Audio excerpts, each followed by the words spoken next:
안녕하세요. 오늘의 데일리 뉴스레터에 오신 것을 환영합니다. 1. 충격적인 덴마크 성명. 2. 미국도 한국에 양보해야 했다. 3. 한국의 특별한 무기. 한번 진실을 알아봅시다. 한국이 유럽의 평화를 지탱하고 있다는 외신의 특집 기사가 화제가 되고 있습니다. 한국 방산이 뒷받쳐준 덕분에 우크라이나로의 막대한 지원이 도착할 수 있었다고 하는데요. 특히 K9이 우크라이나 전쟁을 지금까지 끌고 올 수 있었던 중대한 요인 중 하나라고 분석하고 있습니다. 이러한 소식이 과거 K9을 탈락시키고 프랑스제 자주포를 도입했던 덴마크에서도 다시 K9을 도입하려 한다는 소식이 전해지고 있습니다. 게다가 덴마크 군사 전문가들이 K9을 밀어주기 위해 한국 방산에 대한 특집 방송까지 방영했다고 하는데요. 자세한 소식 알아보도록 하겠습니다.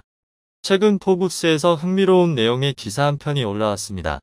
나토 국가들은 우크라이나에 수백 대의 구형 곡사포를 제공하고 이를 한국의 우수한 K9으로 대체하고 있다.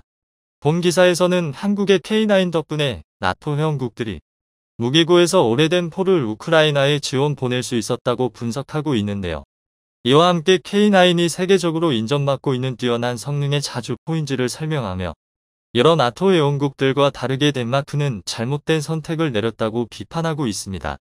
폴란드, 노르웨이, 에스토니아는 모두 구형 곡사포를 우크라이나에 지원 보내고 이를 대체하기 위해 K9을 도입하였다. 덴마크는 거의 동일한 전략을 추구했지만 대신 이스라엘 포를 선택해 비판받고 있다. 우크라이나의 프랑스제 차륜형 자주포 시저세자르 19대를 지원한 덴마크는 다른 나토 회원국들과 달리 K9 대신 이스라엘제 차륜형 자주포인 에트모스를 도입할 예정이라 알려져 있는데요. 현재 덴마크 내부에서도 이는 잘못된 선택이라 비판받고 있다고 합니다.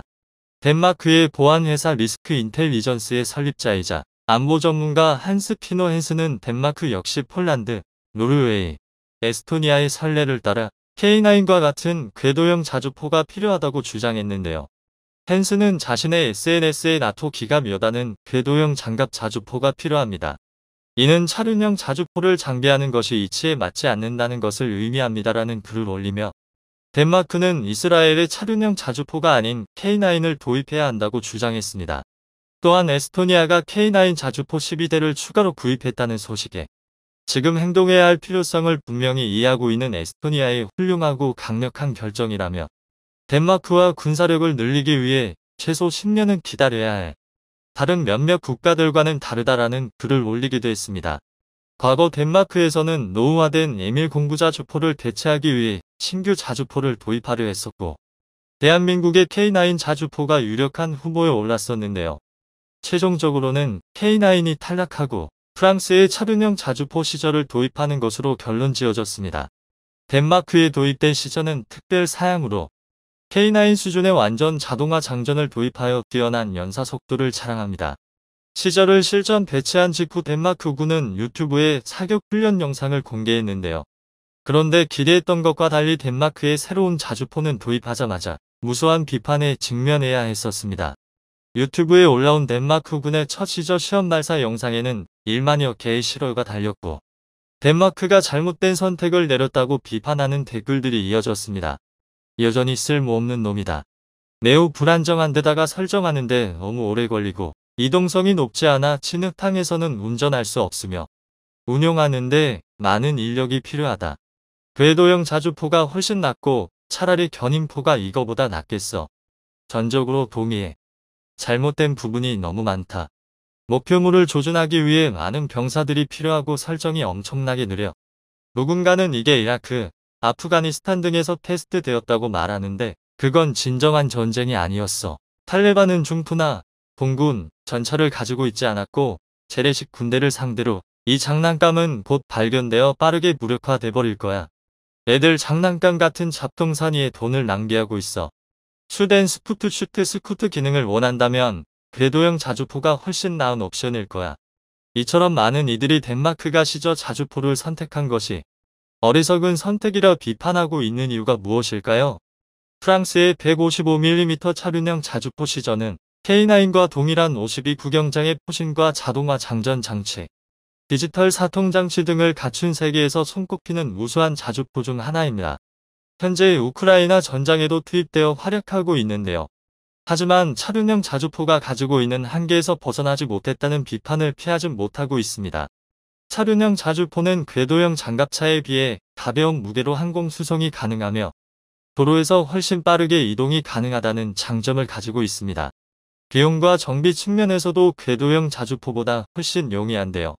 그러나 외부 장갑이 없다시피 하고 사격 시 승무원이 외부에 노출되기에 적의 대포병 사격이나 침투한 특수부대의 공격에 전혀 보호받지 못하는 치명적인 단점을 가지고 있습니다.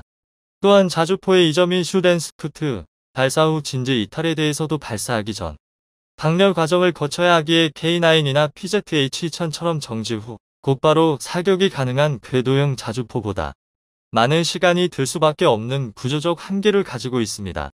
때문에 우크라이나에서도 차륜형 자주포는 최전선이 아닌 후방에서 운용되고 있는 실정인데요. 게다가 현재 우크라이나에 공여되어 운용 중인 18대의 시저 자주포 중 무려 16대가 퍼져버린 상황이라고 합니다.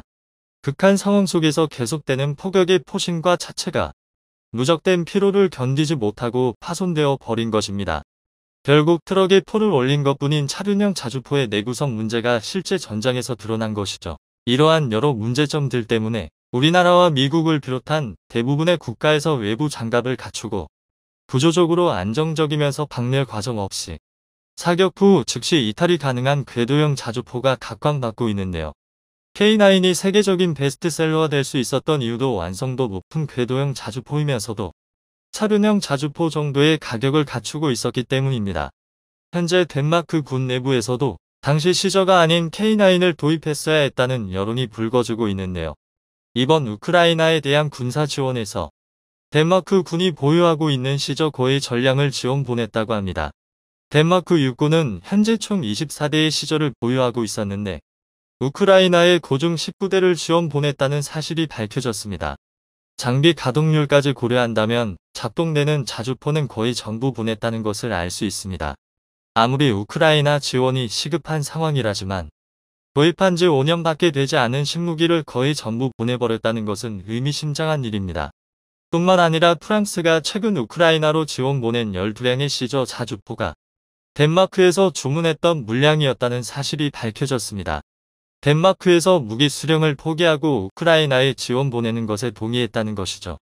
이쯤 되면 덴마크 군에서도 시저 도입을 후회하고 있다는 소문이 사실인 것 같은데요.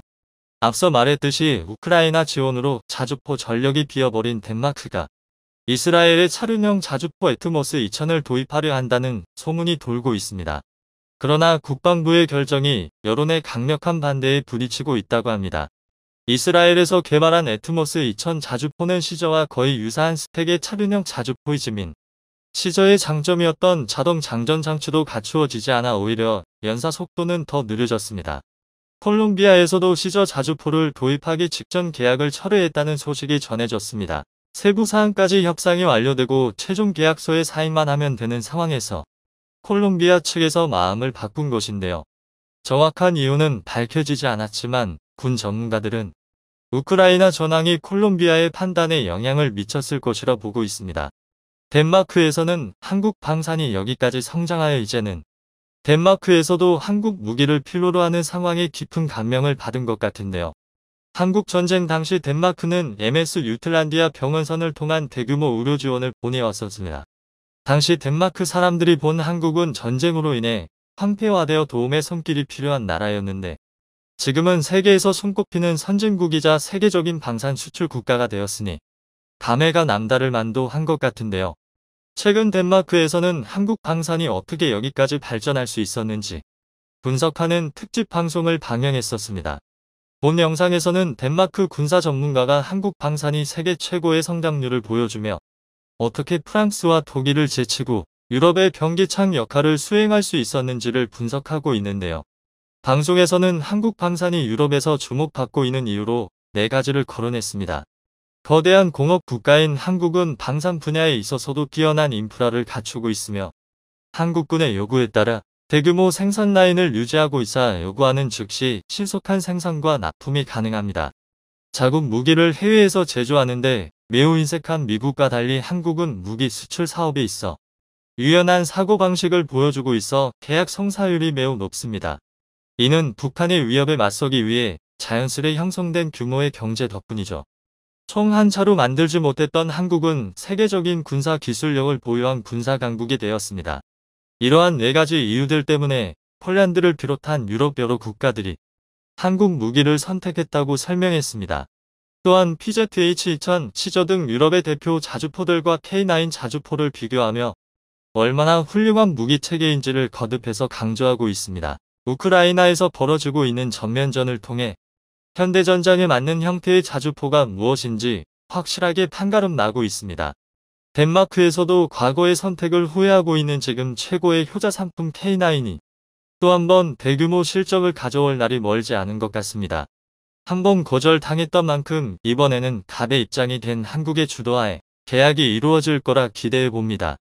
한국은 폴란드에 놀아나고 있다. 폴란드가 대한민국 무기체계의 도입 의사를 처음 밝혔을 때 나온 주장입니다. MOU에 불과하다거나 혹은 가격 후레치기용으로 한국을 이용하고 있다는 주장을 펼쳤습니다. 그러나 현재 폴란드발 방산 수출은 계약서에 서명이 마르기도 전에 대한민국을 향한 시기 질투와 반대로 폴란드의 마음은 오로지 진실뿐이었던 건데요. 그런데 이번에 수출된 여러 무기에 가려진 이것이야말로 전시의 무기 수출로 큰돈을 벌 수 있는 찐 사업인데요. 그것은 바로 탄약입니다. 다들 잘 아시겠지만 현대 무기는 속사가 가능합니다. 보병이 쏘는 소총은 2초면 30발 탄창을 비울 수 있고 우리 국군의 차량 K9는 15분 안에 전탄을 소진할 수 있습니다. 물론 전술 교리상 실제로 그런 행동을 하는 일은 없지만 무기의 성능이 떨어져서 그런 것은 아닙니다. 탄약 소모가 엄청납니다. 일례로 러시아군은 우크라이나 전쟁에서 하루 평균 6만 발의 포탄을 쏟아붓고 있습니다. 심지어 이는 대구경 로켓탄이나 포탄을 기준으로 한 것으로 박격포나 소총탄은 하루에도 수백만 발씩 소모됐습니다. 그런데 이는 약과에 불과합니다. 대부분은 전쟁 개시 3일 만에 소모될 물자입니다. 이를 증명하는 게 과열로 포신을 갈아치울 것까지 염두에 두고 예비 포신을 쌓아놨을 정도인데요. 이처럼 충분한 탄약은 전쟁의 승패를 가를 정도로 반드시 갖춰야 할 필수 자원입니다. 포탄 없는 자주포는 커다란 쇳덩이며 총알 없는 소총은 휘두르기 불편한 몽둥이에 불과합니다. 그래서 아무리 뛰어난 무기 체계라 할지라도 정작 탄이 없다면 무용지물이나 마찬가지입니다. 얼마 전 정밀 유도 로켓으로 러시아군의 탄약고를 모조리 파괴한 우크라이나군의 하이마스처럼 탄약의 성능에 따라 무기의 스펙이 갈리기도 합니다.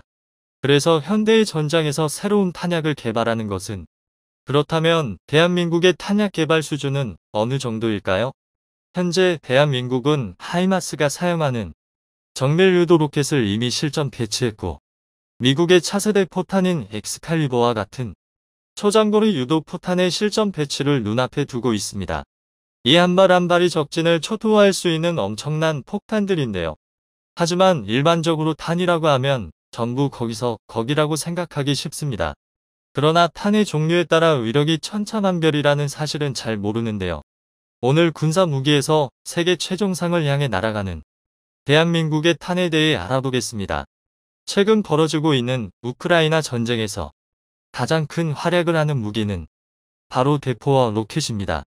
일례로 전쟁 초기 서방 무기가 지원되기 전에 러시아군이 점령지를 넓힐 수 있었던 것은 죄다 러시아 포병의 수와 질에서 우크라이나 군을 압도한 덕분입니다.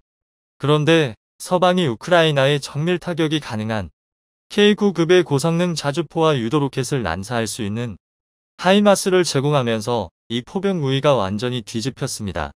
이 소식에 많은 이들이 역시 서방 무기는 다르다며 고개를 끄덕였는데요.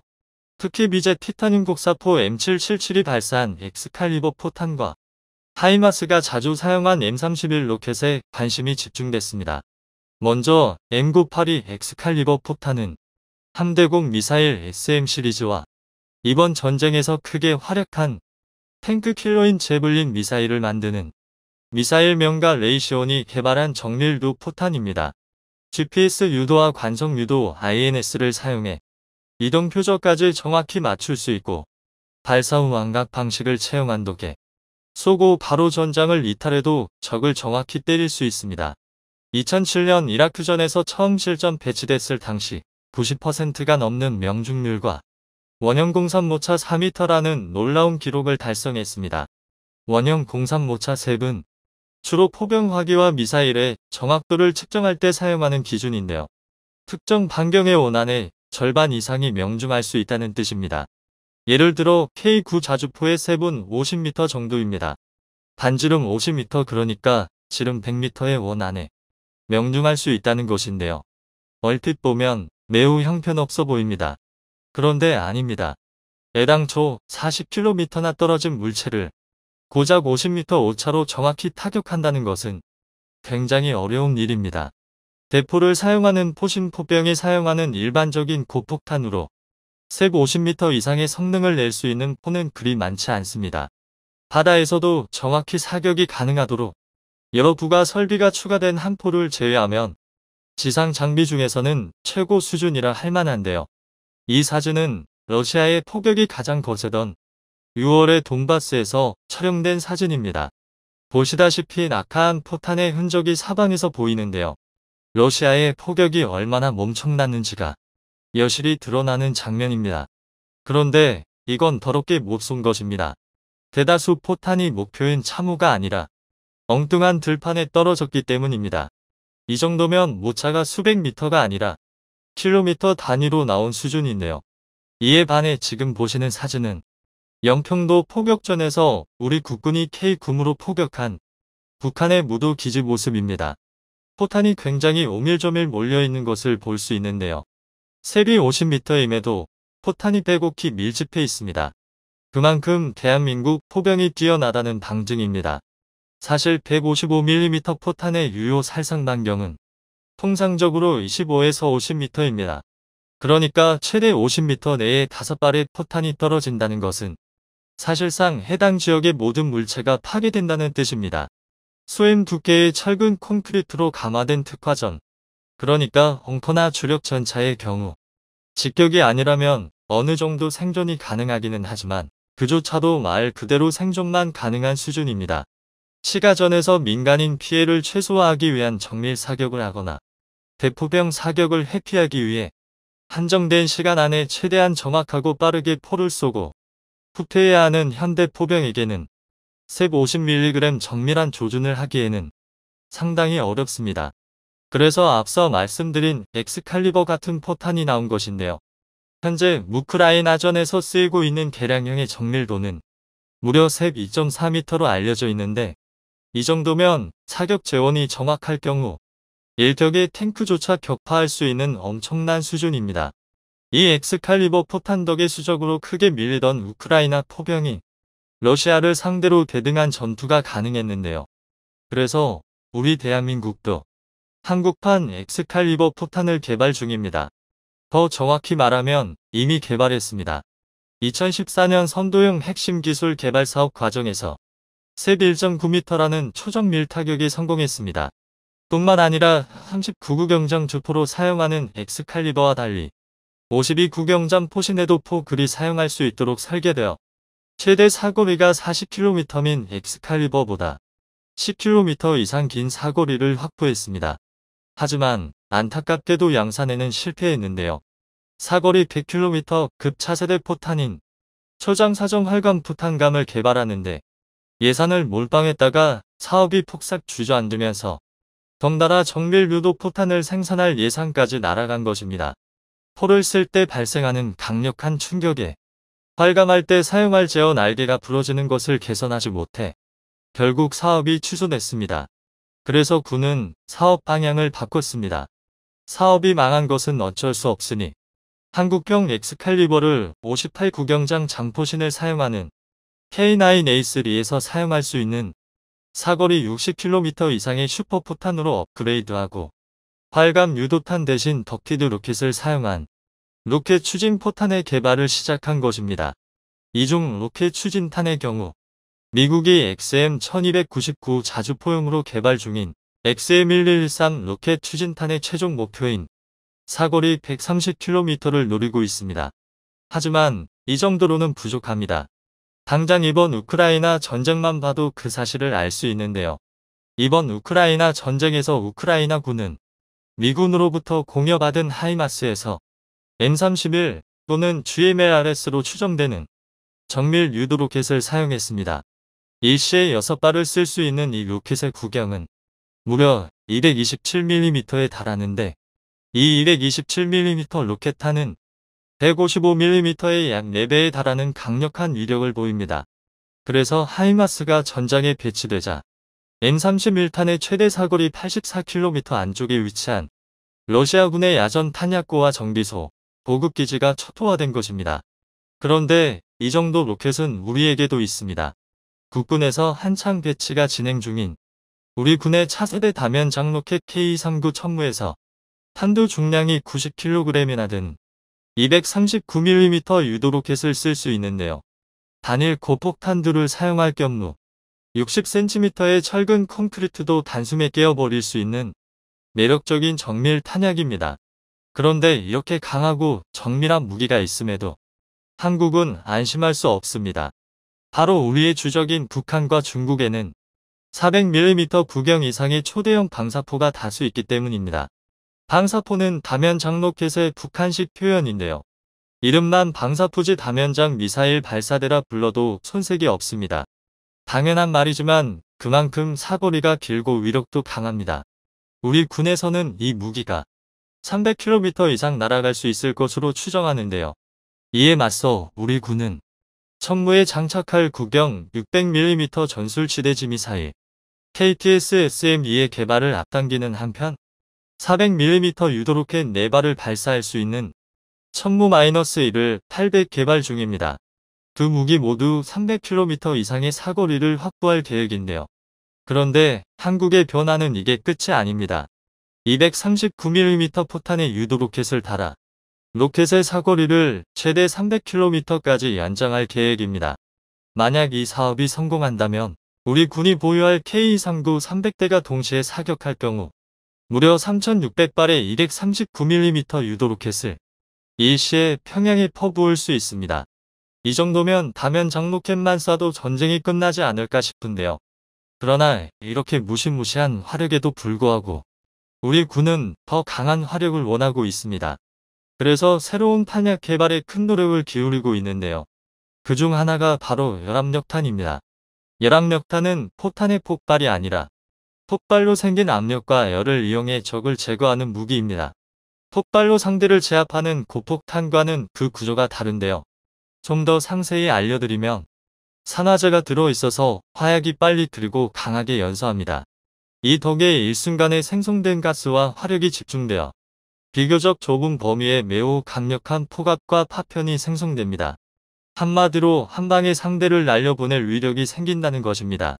이에 반해 열압력탄은 산화제 없이 공기 중으로 열과 압력을 발생할 특수 연료를 살포하며 폭발합니다. 그래서 고폭탄에 비해 폭심지의 피해는 떨어지나 화염과 압력이 넓게 퍼져 지하시설 등에 숨어있는 적에게 큰 타격을 입힐 수 있습니다. 일례로 우크라이나 전쟁에서도 러시아군이 이 열압력탄을 사용하는 토즈-5A 브라티노를 이용해 시가지에 매복한 우크라이나 군에게 큰 타격을 입혔습니다.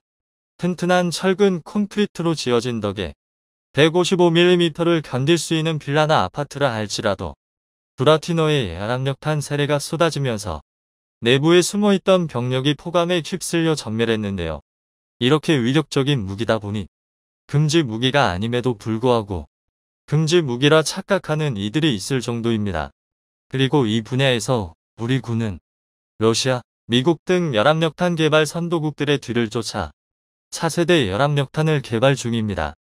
유독성이 높고 일정 시간이 지나면 내부 충전물이 굳어버리는 시육경과 같이 여러 문제가 있는 산화 프로필렌을 대체할 열압력탄용 연료 물질을 찾고 있는데요. 완성 이후에는 239mm 유도로켓, 각종 국산 미사일의 열압력탄두 버전이 나올 것입니다. 탄의 종류에 따른 우리 군의 화력이 더욱 강력해지는 건데요. 미국이 개발하려다 기술력이 부족해 포기했던 페이퍼플랜 미사일을 한국이 현실화시키려 한다는 소식이 들려왔습니다. F-35 40대로 수행해야 하는 임무를 미사일 단 한 발로 끝낼 수 있도록 사실상 핵무기나 다름없는 수십 킬로미터의 살상 반경을 가진 완전히 새로운 개념의 무기 체계라고 합니다. 그런데 그 미국도 포기한 걸 한국이 어떻게 만들 수 있는지 의심할 수밖에 없는데요. 국방과학연구소에서 이미 완성 직전 단계까지 개발하고 시험 발사까지 마친 상태에서 본격적으로 만들어봐도 되겠냐고 국방부에 건의했다는 사실이 밝혀졌습니다. 지난 2021년 국방학술대회를 통해 국방과학연구소에서 미사일 탑재용 장입 유도 로켓 개발 연구라는 제목의 논문이 공개됐었자 본 논문에는 국가연에서 자체적으로 개발한 한국형 탄도미사일 탑재형 지능형 유도자탄의 시험 및 개발에 관련된 내용이 담겨져 있었는데요. 쉽게 말하면 자폭 드론과 탄도미사일을 하나로 합친 무기 체계로 목표물 상공에 도달한 탄도미사일의 탄두에서 자폭 드론 여러 대가 분리되어 상공을 배회하며 목표물을 추적 정밀 타격할 수 있는 완전히 새로운 형태의 무기 체계입니다. 그리고 최근 국방부에서 내년부터 소요 추진하기로 결정하면서 본격적인 개발 단계에 들어가게 됐습니다. 그렇다면 왜 국방과학연구소에서 이러한 무기 체계를 개발하겠다고 나선 것일까요? 현재 한국군이 북한의 핵 공격 능력을 사전에 봉쇄하기 위해 미사일 발사대를 포착하여 타격하는 킬체인 작전을 준비해 두었습니다. 하지만 북한에서도 한국의 킬체인 작전에 대응해 이동식 발사대를 개발하고 있으며 열차에 탑재되어 이동하는 미사일 발사대까지 등장했었습니다. 게다가 얼마 전에는 저수지에서 발사하는 SLBM까지 등장해 북한의 미사일 발사 시스템을 타격하는 일이 더욱 난해해졌습니다. 결국 이에 대응하기 위해선 한국의 타격 체계 역시 한 차원 새롭게 발전해야 할 필요가 있습니다. 특히 이동식 발사대는 위치를 파악하고 공격에 나선 순간에도 빠른 속도로 발사 지점에서 이탈하는 게 가능하기 때문에 이에 대응하기 위해선 목표물을 끝까지 추적하는 유도 미사일이 필수적으로 요구되는 실정입니다. 지난 18일 북한이 동해상으로 대륙간 탄도 미사일 ICBM을 발사하는 미사일 도발을 감행했었습니다. 북한이 쓴 ICBM이 화성 17형인 것으로 파악되었는데요. 화성 17형은 이동식 발사대 텔로스와 어울린 역사상 가장 거대한 미사일입니다. 핵탄두를 탑재하고 최대 15,000km의 사정거리로 남미를 제외한 지구전 지역을 타격 가능한 괴물 미사일로 킬체인 작전의 제일 목표물이라고 할 수 있습니다. 그리고 이에 대한 대응으로 한국군은 F-35를 출격시켜 북한의 이동식 발사대 모의 표적을 정밀 유도 폭탄 GG-12로 타격하는 훈련을 실시했습니다. 한국군이 F-35를 동원한 타격 훈련을 그것도 영상까지 공개한 것은 이번이 최초인데요. 이를 통해 텔로 언제 어디에서든 미사일을 쓸 수 있다고 과시하는 북한에게 우리는 최첨단 스텔스기로 너희가 절대 탐지하지 못하는 상태에서 도발 원점을 타격할 수 있다는 경고의 메시지를 전달한 것입니다. 이처럼 F-35를 동원한 유도 미사일 공격은 현 시점에서 북한의 이동식 발사대에 대한 가장 효과적인 공격 수단입니다. 하지만 한국군이 보유한 F-35가 현재 40대밖에 되지 않으며 스텔스기가 아닌 KF-16, F-15와 같은 전투기로는 내륙 깊숙이 위치한 북한의 미사일 발사대를 타격하기란 불가능하다는 문제점이 있습니다. 현재 한국군은 킬체인 작전용으로 이중 목적 자탄 DPICM을 탑재한 탄도미사일을 주로 사용하고 있습니다. 내부에 금속으로 된 자탄이 들어있는 특수탄으로 일정 고도에서 폭발하여 광범위한 지역에 타격을 입히는 일종의 집속탄이라고 할 수 있습니다. 앞서 GG-12처럼 정밀 유도는 불가능하지만 넓은 범위를 한 번에 휩쓸어서 목표물을 파괴하겠다는 것이죠. 하지만 이 역시 타격 범위가 넓다고 해도 순식간에 발사 원점을 이탈하는 텔을 타격하기엔 한계가 명확합니다. 때문에 북한의 이동식 발사대를 효과적으로 제거할 수 있도록 국가연에서 탄도미사일의 사거리와 GG-12의 정밀 유도 기능, 그리고 집속탄의 광범위한 타격 능력을 합한 새로운 무기체계를 개발하게 된 것입니다. 일명 최고명 유도자탄 미사일의 개발 계획은 기존의 KTS-SM 미사일의 새로운 개량형을 개발하는 것이 목표입니다. 고정형 발사대와 최근 폴란드로까지 수출된 K239 천무 다연장 로켓에서도 발사 가능한 KTS-SM은 사거리 290km의 지대지 탄도 미사일입니다. 북한의 장사정포 갱도진 진화 지하경 납고 벙커 등을 파괴하기 위한 특수 열압력 탄두를 탑재하고 있는데요. 새롭게 개발될 최고명 유도자탄은 탄두에 자폭 드론을 탑재하는 완전히 새로운 형태의 미사일입니다. 과거 군비 경쟁이 광기에 달했던 냉전 시대의 개발이 시도됐었지만 페이퍼 플랜에 그쳤던 것을 한국에서 최초로 실용화에 나선 것이죠. 우크라이나 전쟁으로 인해 자폭 드론의 전술적 효용성이 입증되었는데요. 러시아에서 최근 우크라이나의 수도 키이우에 무차별 폭격을 감행하고 있는데 이 공격에 이란제 자폭 드론이 동원되고 있습니다. 자폭 드론을 막기 위해 키이우 경찰들이 대공 사격을 실시했지만 자폭 드론을 막을 수는 없었습니다. 계속되는 공격에 키이우 시민들은 드론 엔진 소리만 들려도 공포에 떨고 있는데요. 자폭 드론 공격을 통해 우크라이나 국민들의 사기를 떨어뜨리려는 푸틴의 공포 전략이라고 할 수 있습니다. 현재 각 국가에서 자폭 드론의 본격적인 개발에 나섰고 한국은 자폭 드론의 효과를 더욱 극대화하기 위해 탄도미사일에 자폭 드론을 실어 날린다는 기발한 발상을 떠올린 것입니다. 탄도미사일에 탑재될 이 자폭 드론은 이스라엘 유비전에서 제작한 히어로이어로 자폭 드론과 비슷한 형태를 가지고 있습니다. X자로 교차된 4개의 주날개와 4개의 꼬리 날개를 가지고 전기 추진 프로펠러 모터로 추진되며 상공에서 몇 시간 동안 비행하는 게 가능하며 이스라엘 자폭 드론과 성능이 비슷하다고 가정했을 경우 작전 범위는 최소 60km 이상일 것으로 추정되고 있습니다. 최공명 유도자탄 미사일은 이러한 자폭 드론 여러 대를 한 번에 목표물 인근 상공까지 빠르게 도달시킨 이후 자폭 드론이 표적을 추적해 공격할 수 있도록 만드는 무기인 것이죠. 이를 위하여 최공명 유도자탄은 방출될 때 충격에서 보호될 수 있도록 알루미늄으로 제작된 장입 유도자탄 안에 총 3발이 탑재되는데요. 내부에 충격 흡수용 완충품이 채워져 있으며 속도를 줄이기 위한 낙하산이 장착되어 있습니다. 장입 유도자탄은 탄도미사일에서 고속으로 방출될 때의 자세를 안정화시킬 수 있도록 전방이 팔각형인 유선형으로 설계되었고 뒤쪽에 꼬리 날개가 장착되어 있습니다. 다음 그림에서 보듯이 일정 고도에 도달하면 탄도미사일에서 보호 페어링을 분리하면서 메탈 에어백을 사용해 장입 유도자탄을 방출합니다. 방출된 장입 유도자탄은 낙하산을 펼쳐 마하 5, 8에서 마하 5일까지 감속한 후 다시 운영고도 0.9km에 도달하면 탑재한 유도자탄, 즉 자폭 드론 3대를 방출하게 됩니다. 방출된 자폭 드론은 700m 고도에서 날개를 전개한 후 프로펠러를 이용해 비행하며 작전 고도 500m 지점에서 작전 상공을 배회하면서 스스로 표적을 탐지하여 공격하게 됩니다. 이를 위해 자폭 드론에는 인공지능 기술이 적용된 ATR 오토매틱 타겟 레커그니션 기능이 탑재된 적외선 탐색기 가장착되어 지상을 관측하여 태를 찾아서 공격할 수 있도록 만들어졌습니다.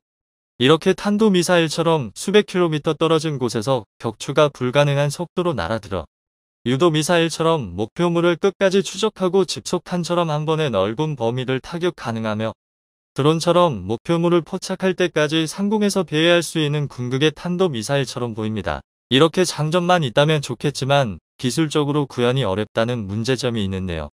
90년대 중반 미국에서 13개의 배트릴리언트 엔티-아모르 테크놀로지 지능자탄을 탑재한 어택지 전술 탄도미사일을 개발한 바 있습니다. 국가연에서 개발 연구 중인 개념과 비슷하게 탄도미사일에서 분리된 후 미리 프로그래밍된 목표 지점으로 활공하면서 음향 센서를 통해 전차나 이동식 발사대의 엔진 소음을 탐지해 추적하여 타격하는 방식인데요. 하지만 시험평가 단계에서 지능자탄에 장착된 음향 센서가 미군에서 요구하는 탐지 신뢰성에 도달하지 못해 소량 생산 후 프로젝트가 그대로 무산됐었다. 그러나 미완성된 무기임에도 당시 북한의 탄도미사일 위협에 대응하기 위해 주한미군 사단을 긴급 배치할 정도로 전술적 효용도를 높게 평가했었습니다. 그렇다면 그 미국도 실패한 지능자탄을 과연 국가연에서 개발할 수 있는 것일까요? 과거 달에 도달했던 아폴로에 탑재된 컴퓨터의 성능이 오늘날 스마트폰의 수만 분의 1에 지나지 않는다는 것을 생각한다면 반도체 강국인 한국에서 만든 칩을 탑재한 인공지능 미사일의 작전 수행 능력은 90년대 미사일과 비교할 수 없는 수준입니다. 또한 유도자탄 연구는 국가연에서 겨우 15개월 동안 국가연이 보유한 연구자산과 제한적인 사업비만을 사용하여 실시되었지만 장입 유도자탄 방출 시험, 자탄 방출 장치 내충격성 검증, 보족 환경하 장입 유도자탄 방출 성능 확인 등 요구하는 기술적 기능성을 대부분 확인할 수 있었습니다. 게다가 이미 실제 탄도미사일을 사용해 방출 시의 생존성, 방출 후의 안정화 및 비행 성능, 낙하산의 감속 성능까지 확인하기 위한 테스트까지 진행했었는데요. 안타깝게도 발사된 탄도미사일의 전방 덮개가 분리되지 않아 마지막 단계인 유도자탄 사출까지 도달하지는 못했습니다. 하지만 이를 통해 국가연의 개발 연구가 상당한 수준에 도달해 있다는 것을 파악할 수 있으며 내년부터 본격적인 개발에 들어갈 경우 매우 짧은 시간 안에 최공명 유도자탄 미사일을 완성할 수 있다는 것을 알 수 있습니다. 겁먹은 개가 더 크게 짖는다는 것처럼 북한의 계속되는 도발로 북한 내부 사정을 어림짐작해 볼 수 있습니다. 둥지에 몰린 쥐가 문다는 말이 있지만 방심하지 않은 호랑이가 쥐 따위에게 물릴 리가 없겠죠. 대한민국을 지키기 위해 오늘도 밤낮으로 연구에 매진하고 있는 국가연 연구원분들에게 응원을 보냅니다. 영상이 도움이 되셨다면 구독과 좋아요 부탁드리며 오늘도 감사합니다. 최고로 멋진 하루 보내시길 바랄게요.